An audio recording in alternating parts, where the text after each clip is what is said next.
Here, U is in beheer van ons lewe en daarom is U die weë wat ons wil loop en ons sal dit weer vanoggend hoor. Maar dankie dat U ons weet wie ons is in U.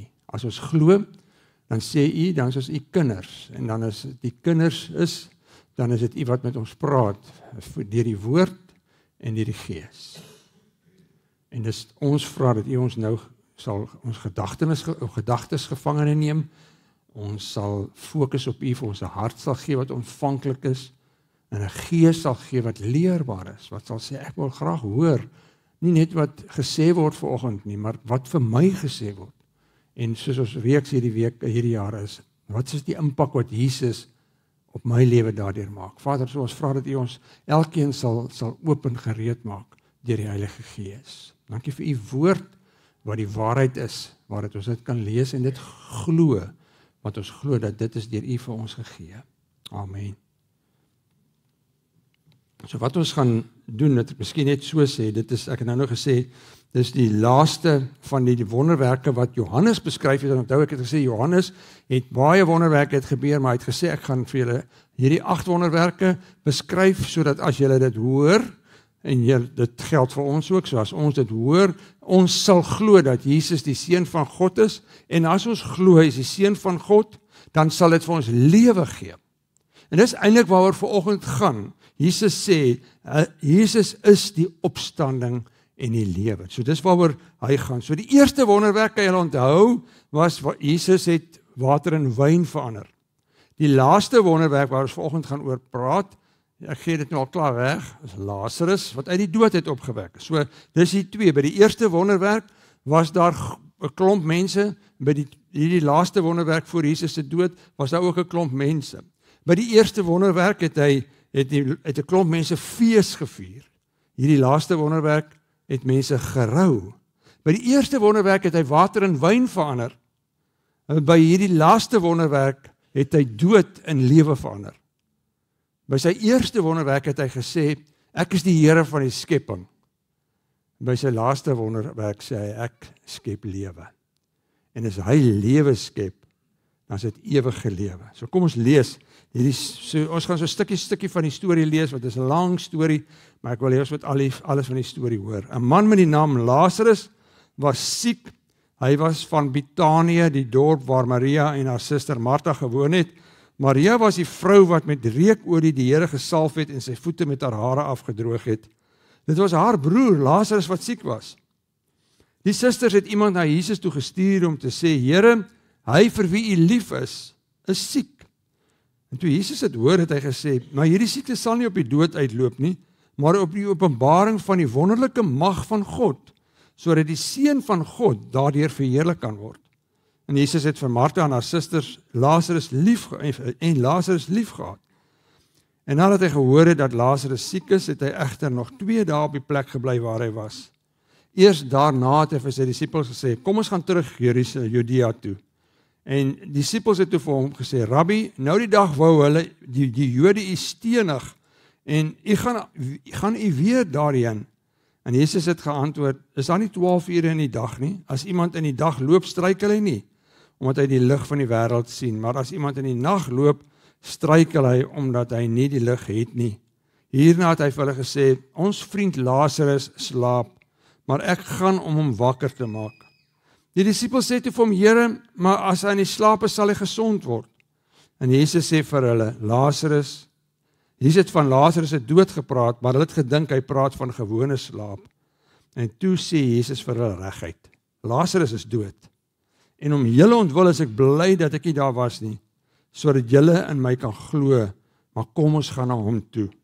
Thomas, wat ook Didymus genoem word, sê vir die ander disippels, kom ons gaan ook, sodat ons ook saam met hom kan sterwe. Ons gaan eers so daar lees, ons gaan later 'n bietjie verder lees. Ons het laasweek gesien, en julle kan onthou, as julle nie daar was nie, Jesus was besig in Jerusalem te praat, en hulle wou hom gestenig het. Toe hy 'n blinde man gesond gemaak, En toe daarna, toe vertel hy weer vir hulle klomp goed van God, en dat hy eintlik God is, en hy wil hom weer stenig. En toe besluit Jesus, maar hy gaan 'n bietjie laag lê, hy gaan na 'n plek toe, ander kant die Jordaan, en daar, terwyl hy daar is, het 'n klomp mense weer na hom toe gekom, hy kon net nie wegkom van die mense nie, en daar staan baie mense, het hom daar besoek, en hy het tot bekering gekom, het tot geloof in hom gekom. So terwyl hy daar is, ontvang hy 'n brief.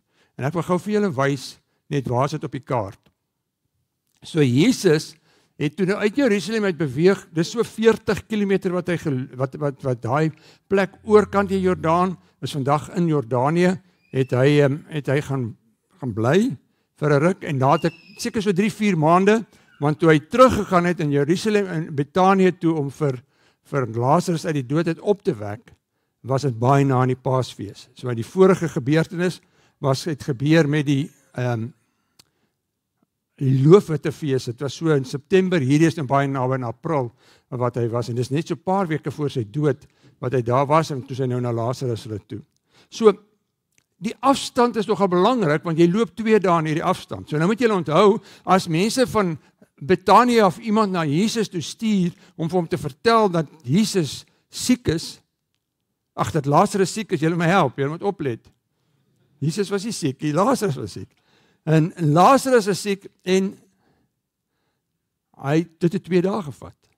So ons weet nie wanneer is Lazarus dood nie, en toe, as al het Jesus dan daar omgedraai en nog 2 dae geloop, dan sou Lazarus al 2 dae dood was. So Jesus besluit, en Jesus kon hom natuurlik op 'n afstand genees het. Hy die vorige ou, het hy die vorige een van die wonderwerke, het hy die seun wat ook maar net so 40 km weg was, het hy sommer oor 'n afstand gesond gemaak. So hy het nie nodig gehad om te gaan nie, hy kon sommer net gesê het, Lazarus word gesond. Maar Jesus het nie. Hy het besluit, hy gaan nog 2 dae wag. En die eerste ding wat ek daardeur vir my leer, is dat ten midde van hierdie mense se trauma en hartseer, en ons gaan nou daarna terugkom, is Jesus rustig. So as goed by jou onrustig is, as daar onrus is, as die dinge om jou vinnig beweeg, God is rustig. Hy raak nie opgewerk soos wat ons opgewerk word nie. As ons so besig is en goed loop so verkeerd, kan ons weet, Jesus is rustig, hy is in beheer, hy vat dit, hy vat sy tyd om besluit wanneer gaan hy goed doen. Die belangrike ding wat ou nie moet mislees nie, is dat toe Lazarus, toe hy hierdie mense in hierdie trauma was, en mense sou dink dan sou Jesus vinnig soontoe gegaan het, om sy vriend, vir wie hy baie lief was, te gaan gesond maak. Maar hy tel hom, hy wag so 'n bietjie. En baie keer hoor ek by mense, maar 'n God van liefde sal nie dit doen nie. As God my lief het, dan sal hy nie so iets doen nie. Hy sal my help, hy sal my nie deur trauma sit nie. Nou kom ek lees dit weer wat sê hy. Hy sê, Jesus het vir Martha en haar susters en Lazarus lief gehad. En nadat hy gehoor het dat Lazarus siek was, terwyl hy hulle lief het hy nog 2 dae op daai plek gebly. So ek hoor, so ek nou gesê, baie keer mense sê, maar Jesus het, as hy my lief het, sal hy nie hierdie goed oor my bring nie. As dit so is, as jy die liefde van Jesus meet aan jou omstandighede, of aan mense se omstandighede, of dit wat in die wêreld gebeur, baie keer sê mense, ja, maar hoekom laat God hierdie toe? Hy is nie 'n God van liefde nie, kyk al die siekte en goed wat hy oor die wêreld bring, dan verstaan niemand vir ons liefde nie. Maar daar's geen groter liefde as die kruis nie. Die liefde, enige as jy ooit moet weet, hoe lief het God my gehad, dan kyk jy na die kruis en nie die omstandighede nie. Aan die kruis het hy gesê, ek is bereid om my lewe prys te gee. Dis die ultieme teken van liefde.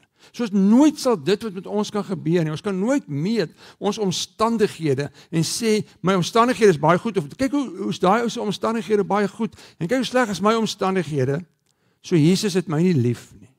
Dan kyk jy net na die kruis. Want dis die ultieme teken van sy liefde. 'n ander rede hoekom Jesus 'n bietjie gewag het, dink ek, staan nêrens in die Bybel nie, so dit is debatteerbaar, dat die Jode het geglo in 'n bygeloof. Hulle het gesê dat as iemand dood is, dan beweeg sy gees en sy siel so bo die graf vir 3 dae. Want ek weet nie hoekom nie, check hy dit uit, of wat gaan hy maak, of hulle sê dan kan hy terugkom, en dan kan die ou weer lewendig word. Nou, ons weet nergens wat dit opgeteken is, maar dit was 'n bygeloof. So, het is interessant dat Jesus op die 4de dag gegaan het. So, just in case, daar iemand sal sê, ja, maar ons almal weet dat die gees en die siel wag 3 dae om seker te maak die ou is dood, het Jesus 4 dae gewag. En 'n ander deel van die storie wat vir my nogal interessant is, hierdie mense was almal vriende. Jesus se disippels was almal vriende met Lazarus. Hulle het baie in hulle huis gebly, hulle ken hulle. En Jesus sê, hoor jy, Lazarus is siek. Dan dink hulle onmiddellik aan hulle self. Hulle sê hulle, maar ons kan nie soontoe gaan nie. Want as ons soontoe gaan, gaan ons weer met klippe gooi. So los vir Lazarus dat hy maar doodgaan. Ons gaan net hier bly. En dan kry julle die hele storie van Thomas wat sê, en ek dink hy sarkasties as hy dit sê. Hy sê, kom dat ons nou maar saam met Jesus gaan, sodat ons ook met klippe dood gegooi word. En ek wil eintlik vir Thomas sê, famous last words. Want toe Jesus rarig gekruisig, rarig in gevangene geneem word, en hy word verhoor, toe was nie een van hulle daar nie. Thomas sê, kom ons gaan soontoe dat ons doodgooi, en toe hy die regte kans het om saam met Jesus doodgegooi te word, is niemand daar nie. Nie eers hy nie, net Johannes weet ons was daar by die graf gewees. So dis dit. So kom ons gaan aan met die storie. Toe Jesus daar kom, het hy gevind dat Lazarus al 4 dae in die graf was. Betanië was naby Jerusalem omtrent 3 kilometer. En baie van die Jode het na Martha en Maria toe gekom om hulle oor hulle broer te troos. Toe Martha hoor dat Jesus kom, het sy hom tegemoet gegaan, maar Maria het in die huis gebly. Martha sê toe vir hom, Here, as u hier was, sou my broer nie gesterwe het nie. Maar selfs nou weet ek dat God u alles sal gee wat u van hom vra. En Jesus sê toe vir haar, jou broer sal uit die dood uit opstaan. Maar Martha sê vir hom, ek weet hy sal met die opstanding op die laaste dag uit die dood uit opstaan. En toe sê Jesus vir haar, ek is die opstanding en die lewe. Wie in my glo sal lewe al sterwe hy ook. En elkeen wat lewe en in my glo sal in alle ewigheid nooit sterwe nie. Glo jy dit? Ja, Here, sê sy vir hom, ek glo vas dat u die Christus is, die Seun van God, die een wat na die wêreld toe moes kom. En nadat sy dit gesê het, het sy haar suster Maria gaan roep en saggies vir haar gesê, ons leermeester is hier en hy roep jou.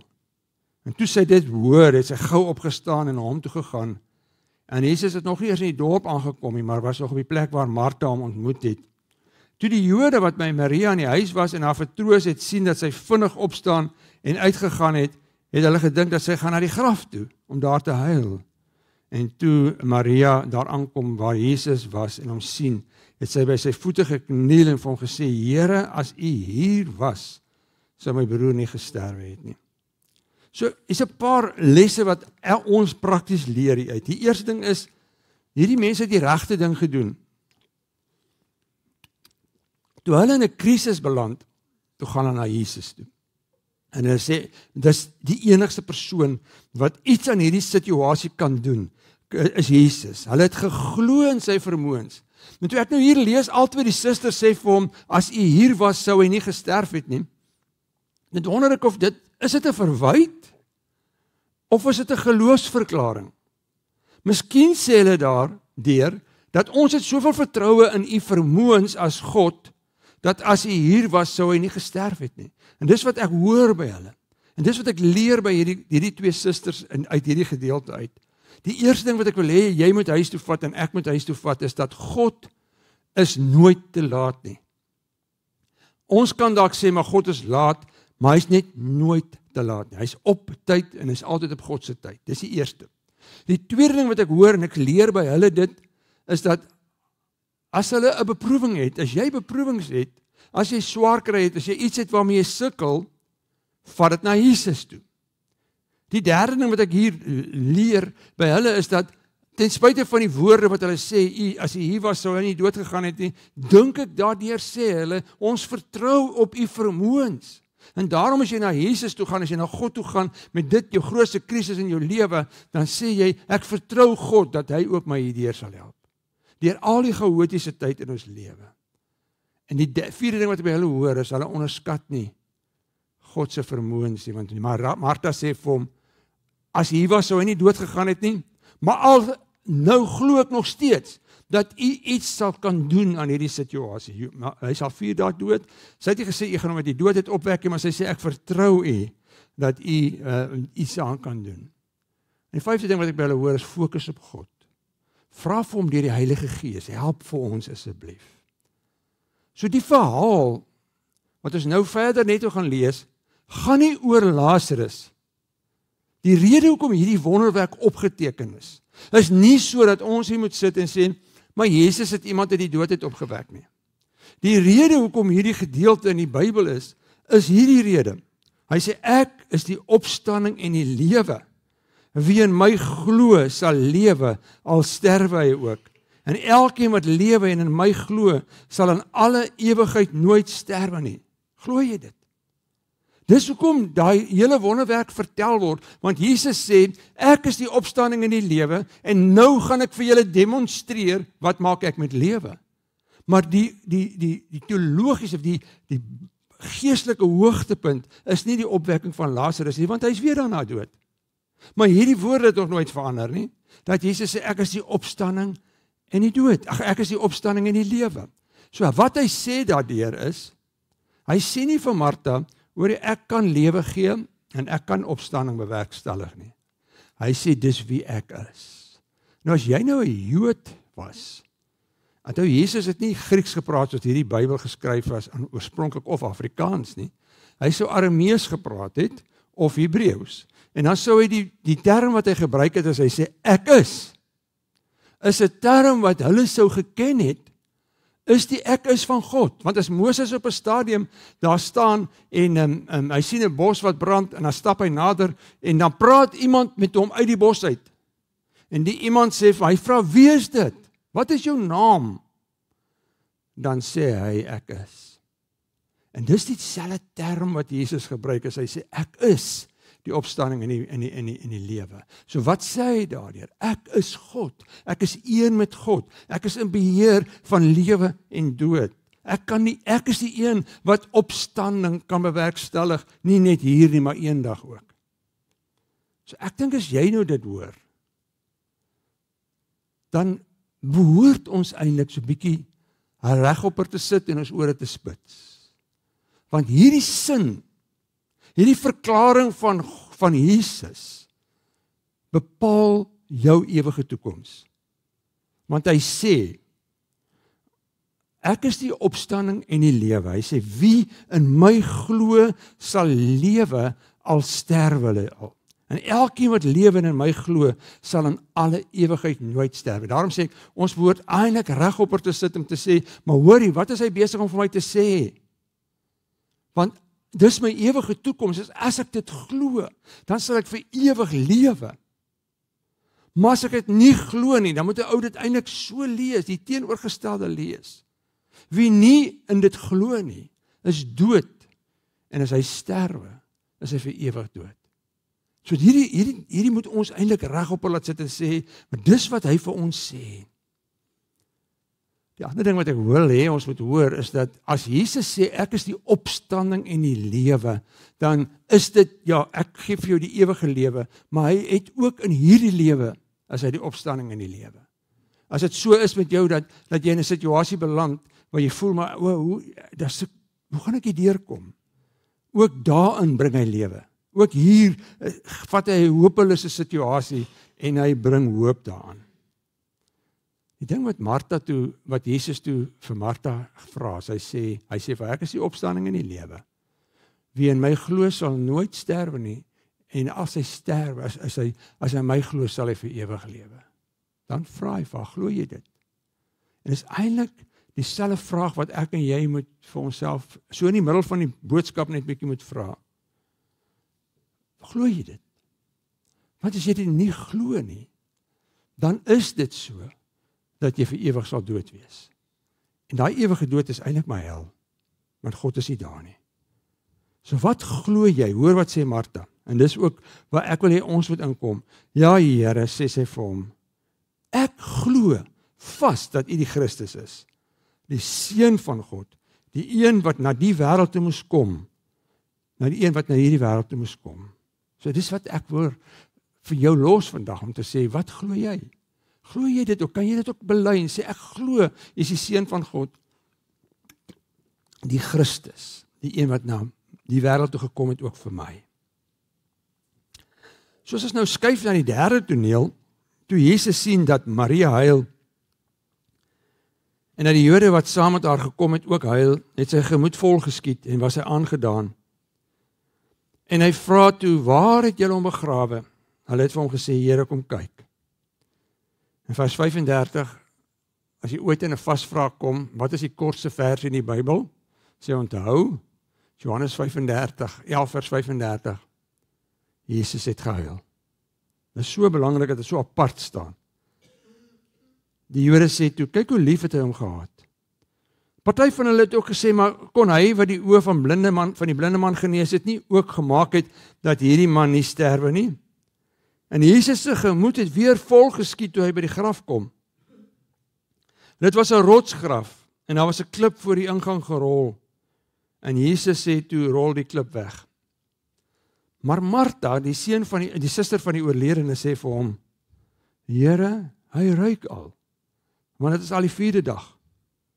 En Jesus sê toe vir haar, het ek nie vir jou gesê, as jy glo, sê die openbaring van die wonderlike mag van God sien nie?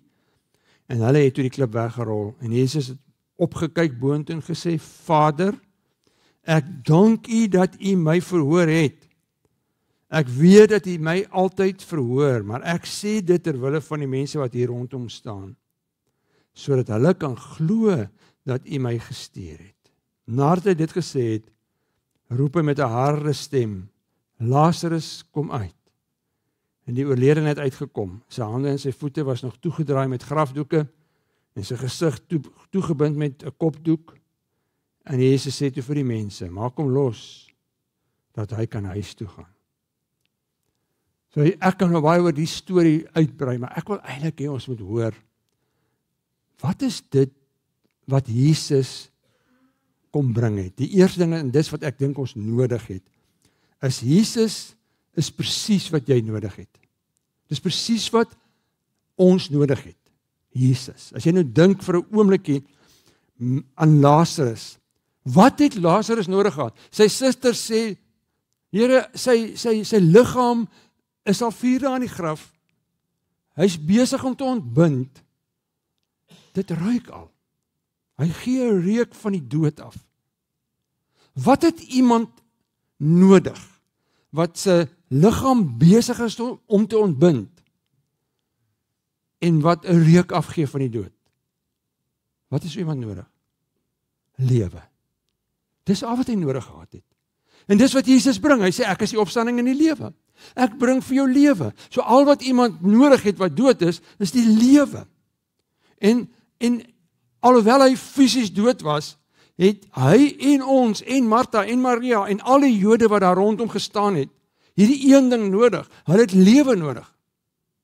Want geestelike dood maak dat ons geestelik ontbind en dat ons 'n geestelike reuk van die dood afgee. En al wat dit kan kom deurbreek, is Jesus wat sê, ek is die opstanding en die lewe. As jy dit glo, sal die ontbinding, die geestelike ontbinding van jou geestelike liggaam en die reuk van die dood jou verlaat. Want dan gaan jy lewe. Dis presies wat hy vir Lazarus kom sê. Ek het nou so 'n bietjie in die science ingegaan.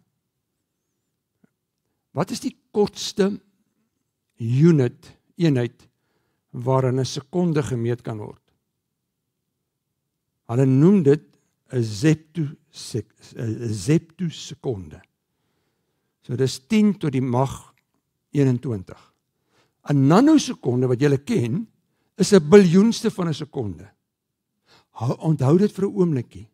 Want as dit so is, dat ons sê, dat Jesus sê, as ons dit glo, Jesus sê, ek is die opstanding en die lewe, en al sterwe jy, sal jy lewe, sal daar nooit eers 'n zeptosekonde wees, wat jy dood is nie, al gaan jy dood. Die oomblik as jy doodgaan, dan lewe jy net aan saam met God. En dit help vir ons met ons geliefdes wat dood is. Daar's nooit eers 'n deeltjie van 'n sekonde, wat hulle wat in Jesus is, nie sal lewe nie. Die oomblik as jy Jesus glo, dan lewe jy al gaan jy dood. Daar gaan nooit wees dat jy sonder hom is nie. Dis wat ek hoor. Dis wat ons nodig het. Dis wat ek en jy nodig het. Is 'n God wat sê, as jy doodgaan of is ek daar? Jy gaan aanhou lewe by my. Die tweede ding wat ek dink ons by Jesus leer, is dat Jesus is vol emosies. Hy toon sy emosies.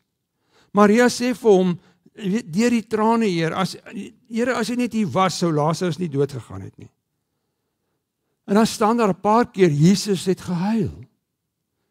En hy het nie gehuil omdat hy hartseer was vir hulle nie, omdat hy hartseer was dat Lazarus was dood nie. Hy het gehuil omdat hy sien hulle huil. Hy het geweet hy gaan vir Lazarus uit die dood opwek. Hy het klaar geweet wat gaan gebeur, maar hy sien die mense om hom sy hartseer, en dit maak hom 'n deernisvolle God. So hy kyk na ons en hy sien dit raak. Want Jesus is nie 'n klip nie. Jesus is nie 'n boom nie. Jesus is nie een of ander standbeeld wat aanbid word nie. Jesus is God en hy het emosie. Hy het deernis vir jou. Ek weet nie wat se omstandighede dalk moeilik is vir jou nie. Hy sê ek het deernis vir dit. En weet jy hoe het ek dit opgevat? Hoe het ek dit vir jou maklik kom maak? Ek gee jou my Heilige Gees. En die Heilige Gees, een van sy take is, hy is die trooster. Hy is die vertrooster. Nou hoekom sal hy vir ons 'n vertrooster gee, as hy nie oor ons emosies omgee nie? En hy sê, ek sal jou deur daai vertrooster lei en leer in die waarheid.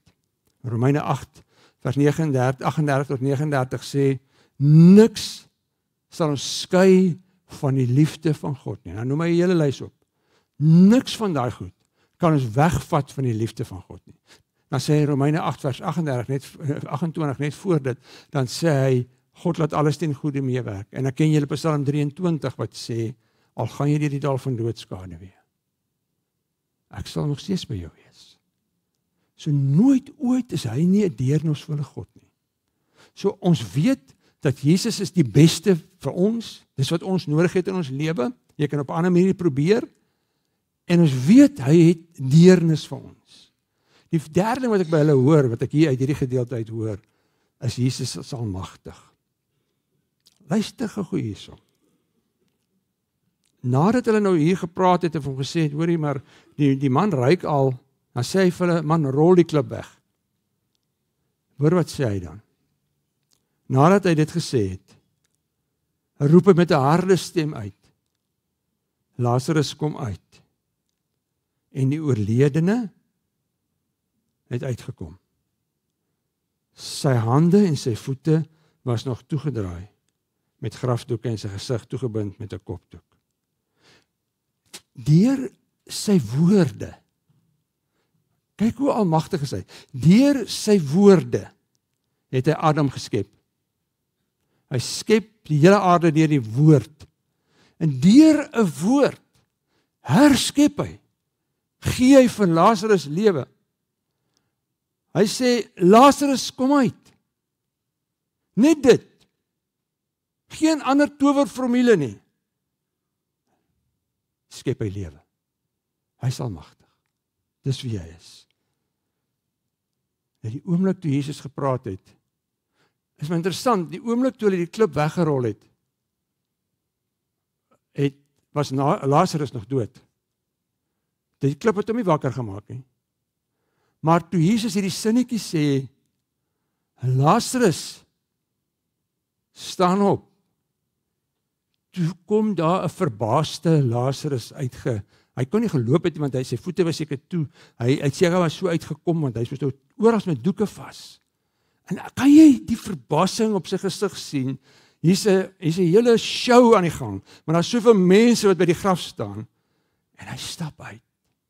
En ek dink toe daarna, Lazarus was soos die blinde man, terwyl hy dood was, mos blind, hy kon nie sien nie, hy was doof. Al die siektes wat Jesus gesond gemaak, verlam, was hy gewees. En in 'n oogwink, stap hy uit, en hy het lewe. Dis Jesus op sy beste. Dis die magsvertoon van God. En toe ek hierdie week het weer lees, dink ek is so dankbaar, Johannes, dat jy hierdie geskryf het vir ons. Sodat al ons dit kan lees, nie net as 'n mooi storie nie, maar dat ons kan sien, ons dien 'n magtige, kragtige God, wat bo menslike vermoëns het.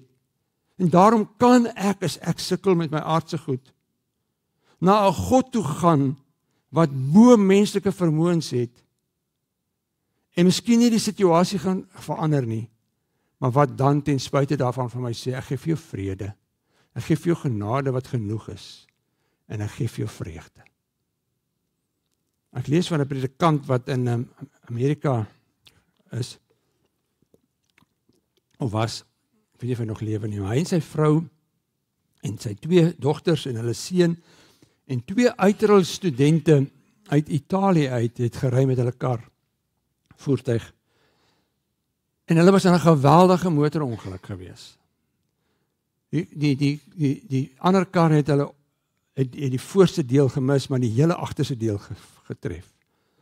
So die predikant en sy vrou was okay gewees, en sy seun was okay, en die seun en die 2 Italiaanse studente was okay, maar nie okay nie, hulle is erg beseer gewees, en hulle het nogal verbrand, want die kar het in die brand geslaan, maar sy 2 dogters was al 2 dood. En toe sy 'n ander predikant na hom toe kom, om met hom te kom praat, toe sê hy vir hom, wel, die predikant wie sy kinders te dood is, sê vir hom, jy weet my eerste gedagte na die ongeluk was, is God nie goed nie?